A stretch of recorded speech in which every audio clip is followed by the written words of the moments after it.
dito sa isang balita na nakita po natin na kung saan mga kababayan itong si PBBM nagpaabot ng mainit na suporta sa mga atletang Pinoy na lalahok po sa 2024 Paris Olympics Game. Ngayon mga kababayan, may i-connect tayo dyan na kung saan merong napakatinding ginawa pala itong si Panelo nung panahon ng Duterte administration. Di ba kung titingnan nyo, yung mga nanalo ng gold medalist dito po sa ating bansa, sobra-sobra yung pagtanggap na ginawa ng Marcos administration mga kababayan.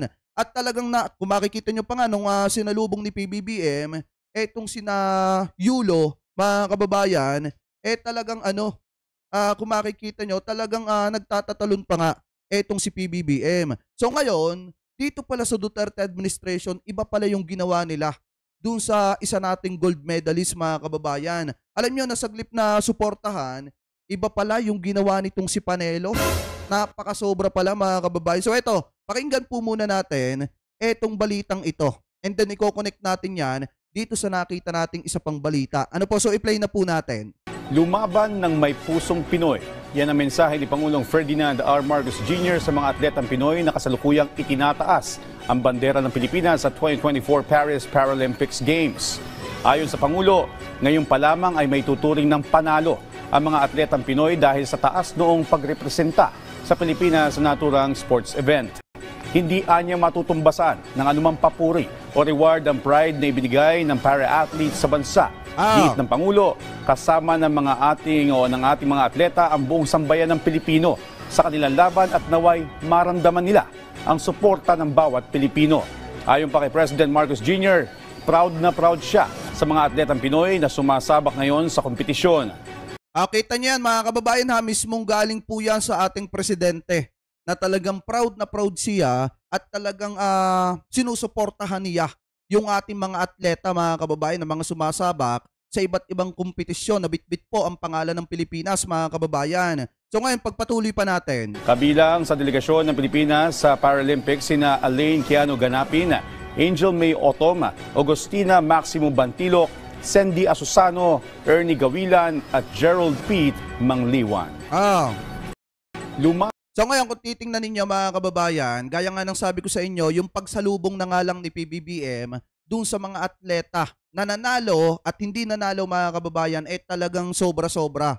Halos nga mga kababayan mapalundag pa si PBBM sa tuwa kasi nga buhat nung naging presidente si PBBM, sunod-sunod yung naging swerte ng ating bansa. Nakakuha tayo ng napakaraming gold mga kababayan, especially yung kay Yulo. Ano po, so ngayon, kung titingnan natin, talagang napakarami nang nangyari buhat nung napaupo si PBBM. Unlike doon sa Duterte administration na nakakuha yung isang Olympia natin, mga kababayan, ng medalist or gold medal, pero iba yung ginawa sa kanya at iba yung naging pagtrato sa kanya ng legal counsel nitong si Digong mga kababayan or netong advisor nitong si Digong na si Panelo. So eto, pakinggan po natin etong nakita nating balitang ito.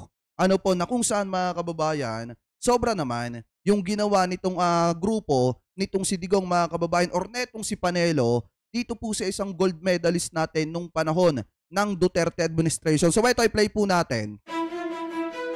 Mukhang madedma ang dasal ng mga didilis na mabokya sa medalya ang mga atleta natin na lumaban sa 2024 Paris Olympics dahil ayaw nilang masapawan ang kanilang Katay Digong. For the first time sa kasaysayan ng bansa, sa ilalim ng Pangulong BBM lamang nagkaroon ng 2 ginto at 2 bronze ang Pilipinas.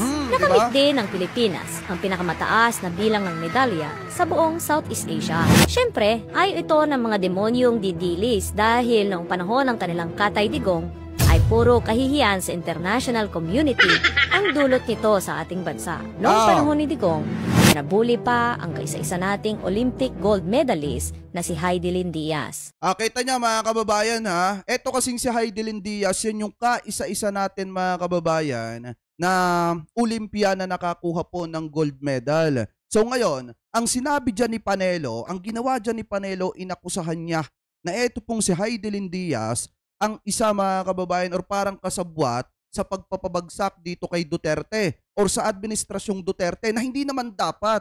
Kasi nga, kung titingnan natin, siya yung kaisa-isang nakakuha ng gold medal nung panahon ni Digong na dapat talagang ipinagsisigawan natin at sobra-sobra yung ipinapakita nating suporta. Pero mali yung nangyari, mga kababayan, dahil nga saglip na suporta yung maani niya, talagang binatikos pa siya nitong si Panelo. Ano po, so ito, pakinggan pa natin.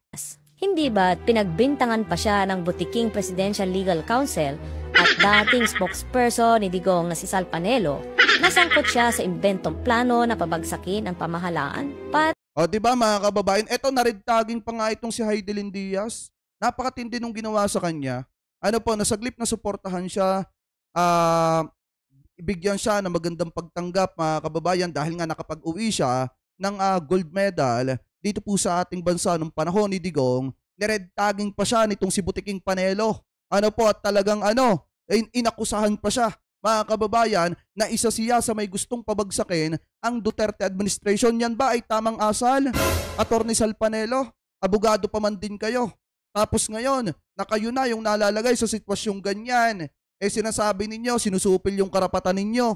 Yung ang ginagawa ninyo, mas masahol pa dun sa mga ginagawa nung mga kabataan na nagrarally laban dyan sa pamumuno ni Digong nung panahon ng Duterte administration. Yung sa inyo nga, talagang lantaran pa na isinisigaw ninyo na bumaba etong si PBBM. Di ba kung titingnan natin mga kababayan, lahat ng ginawa nila nung panahon ni Digong, nung panahon na si Digong pa yung nasa kapangyarihan, lahat po yan bumabalik sa kanila mga kababayan Dahil kung titingnan nyo, etong inakusa nitong si Panelo dito kay Heidelin Diaz, yung pag-red tagging niya mga kababayan, kita nyo sila ang gumagawa ngayon at yung mga kasamahan nila ang lantarang nagrarally kasama pa itong si Roque. Ano po, so ngayon ipagpatuloy pa natin. Pati pamilya ni Heidelin ay idinamay ng mukhang butiking abogado ni Digong. Sa ilalim ng PBBM, buo at nagkakaisa ang buong bayan upang ipagdiwang ang tagumpay ng ating mga atleta na pinangungunahan ng ating double gold winner Carlos Yulo.